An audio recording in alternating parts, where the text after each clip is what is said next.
oilaviy astu ham tabiboye ki masalan dar nohiya viloyatu girem jumhuriy hastand ba umedi kalon masalan girem ki kamar mebandandu va yo masalan tabibo vay meknand.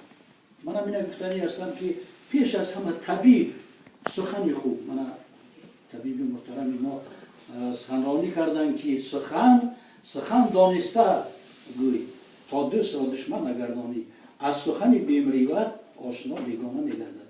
بنابراین در شرایطی مثلا حاضره که بسیار مردم بسیار پسیخولوژیش همین کمتر بسیار ویران شده ایستادن. من همین گفته ایستادم. لیکن همین طبیبان ما با همین بسیار دقت جدی داده ایستادن. روزی من سخنرانی کردم که تا حتی مناسبت نیست بینی گیریم امسایه بینی وای گیریم که واسه یک مثلا جوانانی ما جوانانی خوبن با معرفتن لیکن چخیلی که مناسبت پیشتر حرمت و احترام این قریب که از بین رفته است.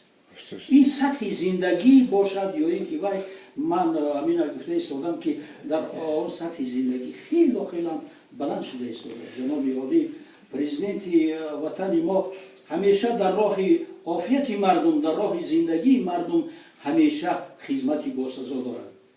همیشه مثلا بگیریم که در مسئله سخنرانی سخن من همین طبیب همان طبیب است که وای سخن در پیش من کسل آرام و وای میکند یک طبیبی وای همون است.